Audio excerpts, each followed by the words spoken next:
সংসদে দাঁড়িয়ে বলে কিসের সংবিধান সংস্কার, কিসের সংবিধান সংস্কার পরিষদ। এটা জুলাইয়ের আকাঙ্ক্ষার সাথে, আমার শহীদ ভাইদের ত্যাগের সাথে। এটা হচ্ছে গাদ্দারি, প্রতারণা। আমরা বিশ্বাস করি যে আমাদের জুলাই অভ্যুত্থানের আকাঙ্ক্ষা এখনও পূরণ হয়নি। আমরা যতদিন আমাদের শহীদ ভাইদের আকাঙ্ক্ষা, আমাদের অঙ্গ হারানো জুলাই যোদ্ধাদের আকাঙ্ক্ষা ধারণ করব, ততদিন আমাদের এই লড়াইয়ের পথটা সঠিক দিকে যাবে।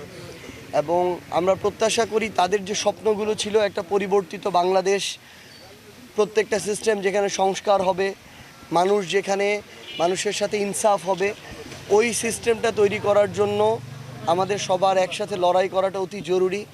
আমরা বর্তমান বিএনপি সরকারকে দেখছি যে সংসদে দাঁড়িয়ে তারা গণভোটের রায়ের বিপক্ষে কথা বলছে, জুলাই সনদের বিপক্ষে কথা বলছে। তাদের যে 31 দফা, সেখানে প্রথম দফায় ছিল যে সংবিধানের কিছু বিষয়ের যেমন সংশোধন হবে, গুরুত্বপূর্ণ অনেক বিষয়ের সংস্কার করতে হবে, তাদের 31 দফায় ছিল। সেগুলো জুলাই সনদেও আছে, গণভোটের রায়েও আছে। এখন তারা সংসদে দাঁড়িয়ে বলে কিসের সংবিধান সংস্কার, কিসের সংবিধান সংস্কার পরিষদ। আমরা মনে করি এটা জুলাইয়ের আকাঙ্ক্ষার সাথে, আমার শহীদ ভাইদের ত্যাগের সাথে। এটা হচ্ছে গাদ্দারি, প্রতারণা। এটা তারা কোনোভাবে করতে পারে না, এটা করতে দেওয়া হবে না। এই ধরনের প্রতারণা করে বাংলাদেশের রাজনীতিতে কেউ আগামীতে কোনোদিন প্রাসঙ্গিক থাকতে পারবে না।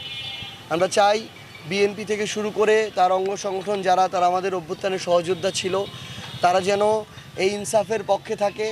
আমাদের শহীদ ভাইরা যারা আত্মত্যাগ করেছে, তাদের কাঙ্ক্ষিত বাংলাদেশের পক্ষে থাকে। তারা যদি বিচ্যুত হয়, তাহলে আমরা আমাদের লড়াইটা শেষ পর্যন্ত চালিয়ে যাব। আমরা দেখছি যে ক্ষমতাসীনদের অনেকের প্রশ্রয়ে বিভিন্ন জেলা, উপজেলা, বিভাগীয় শহরে, ঢাকায় অনেক আওয়ামী লীগের দোষী, খুনের সাথে সম্পৃক্ত, যারা অপকর্মের সাথে জড়িত, গণহত্যার সাথে জড়িত, তারা এখন মুক্ত আছে, তাদের বিচার হচ্ছে না, তারা জামিন পাচ্ছে। এই বিষয়ে সরকারকে কঠোর পদক্ষেপ নিতে হবে। আপনারা জেনে থাকবেন, সেদিন আমরা পাবনায় আমাদের 2 জন ভাইকে, যারা পাবনা শহরে ওপেনলি গুলি করে হত্যা করেছে, সেই আওয়ামী লীগের খুনি আবু সাঈদ খানকে নিয়ে আমরা প্রশ্ন করেছিলাম, তাকে এখনও কেন গ্রেফতার করা হচ্ছে না, সে কীভাবে পাবনায় ঘুরে বেড়ায়। আমরা যখন এটা বলেছি, এবং এখানে ক্ষমতাসীন দলের যারা এমপি মন্ত্রী আছে, তাদের আশ্রয় প্রশ্রয় ছাড়া এটা কোনোদিন সম্ভব না। প্রশাসনের একটা ইন্টারনাল বা ব্যাকডোর ব্যাকআপ ছাড়া এটা সম্ভব না। কিন্তু যখন সেভাবে ঘুরে বেড়ায়, তাহলে আমরা দায় কাকে দিব? ক্ষমতাসীন দলকে দিব, সেখানকার এমপি মন্ত্রীকে দিব, প্রশাসনকে দিব। তারা তো এটা করছে না। অথচ সে যে খুন করেছে, এটার প্রকাশ্য ছবি আছে, ভিডিও আছে, সব কিছু আছে।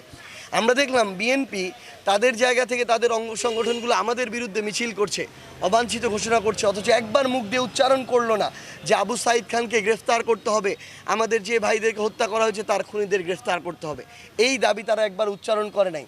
বরং আমরা দেখলাম সেই আবু সাঈদ খান ভয়েস মেসেজ দিয়েছে যে এটার সাথে শিমুল বিশ্বাস কোনোভাবে জড়িত না, সে যে মুক্ত আছে।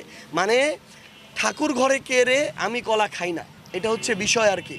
যারা খুনিদের সহযোগিতা করবে, তাদেরকে বাঁচিয়ে রাখতে বা তাদেরকে জামিনে রাখতে, মুক্ত রাখতে যারা পিছন থেকে শেল্টার দিবে, তাদের বিরুদ্ধে আমরা ঐক্যবদ্ধভাবে থাকবো, ঐক্যবদ্ধভাবে কথা বলবো। এতে কে আমাদের কি করতে পারে সেটা আমরা বিন্দুমাত্র পরোয়া করি না।